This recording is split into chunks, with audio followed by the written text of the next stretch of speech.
भारत पाकिस्तान के युद्ध को लेकर। इस बार उन्होंने भारत और पाकिस्तान के बीच हुए क्लैश को लेकर नया दावा किया है। ट्रंप ने कहा कि इस कॉन्फ्लिक्ट के दौरान कुल 8 लड़ाकू विमान गिराए गए थे और उन्होंने इस संघर्ष को रोकने का क्रेडिट हर बार की तरह एक बार फिर खुद को ही दिया है। अगर आप सोच रहे हैं कि इसमें नया क्या है, तो बता दें कि इस बार ट्रंप ने जेट की संख्या को बढ़ाकर 8 कर दिया है। वैसे ट्रंप ने इससे पहले भी कई बार विमानों की संख्या बढ़ाई है, लेकिन पिछले काफी समय से वो 7 फाइटर जेट गिराए जाने का ही दावा कर रहे थे। ये पहली बार है जब उन्होंने 8 लड़ाकू विमानों के गिराए जाने की बात कही है। ऐसे में सवाल उठता है कि क्या ट्रंप ये स्वीकार कर रहे हैं कि भारत में ऑपरेशन सिंदूर के दौरान पाकिस्तान के पास मौजूद F-16 को भी गिराया गया था।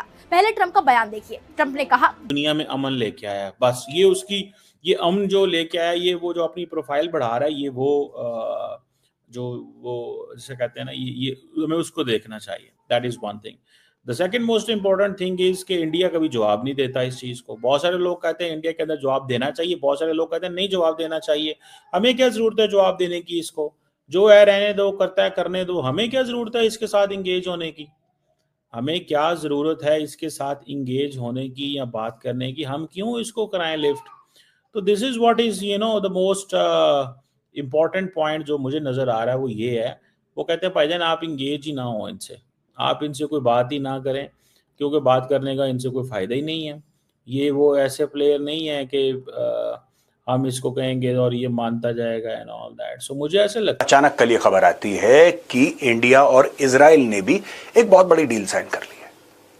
फिर इससे बड़ी हरकत हुई।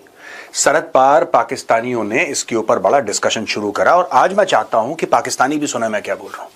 वैसे सुनते हैं, आप जरा कान खोल के, कान साफ करके सुने, ये डील है क्या, उनको भी जानना जरूरी है। भारत में हर चीज ट्रांसपेरेंट है। ऐसा कुछ लोगों के साथ हम लोग ये नहीं करते कि छुपा लिया हमारी सरकार ने, जैसे पाकिस्तान में होता ना। पाकिस्तान ने भी एक डील साइन करी अमेरिका के साथ, याद है आपको? एक अग्रीमेंट साइन करी ट्रेड वाली, कि पाकिस्तान और अमेरिका से आज तक किसी को नहीं पता लगा उसमें क्या है। सऊदी अरब ने साइन करी है पाकिस्तान के साथ, किसी को नहीं पता लगा। बस आपके ऊपर हमला, हमारे ऊपर हमला, हमारे ऊपर हमला, आपके ऊपर हमला, इसके अलावा किसी को कुछ नहीं पता। क्योंकि पाकिस्तानी हुक्मरान अपने ही लोगों को इतना अहम नहीं समझते, इतना जरूरी नहीं समझते, इतना ट्रस्ट नहीं करते कि अगर वो डील किसी के साथ साइन करे तो अपने लोगों को बता दे कि भाई हमने ये काम किया ना। ठीक है, ये मैं इंडिया की पॉलिसी है बाय द वे।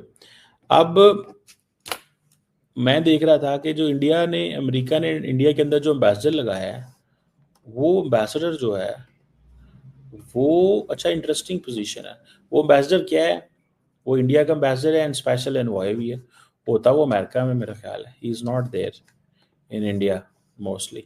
वो आया एक दिन और उसने आके मोदी साहब से भी मुलाकातें की, उसने आके जयशंकर से भी मुलाकात की, उसने NSA से भी बात की, उसने फॉरेन मिनिस्टर से भी बात की। वो तो आया आनंद फानन और वो चला गया। मैं तो बड़ा हैरान हुआ कि बंदा एक दिन आए और उसी दिन आके चला जाए। मतलब एक दिन में सारी मुलाकातें की है। उसने कहा जी मेरी मुलाकातें करो और मैं जा रहा हूँ। ठीक है जी। So this is something. ठीक है जी।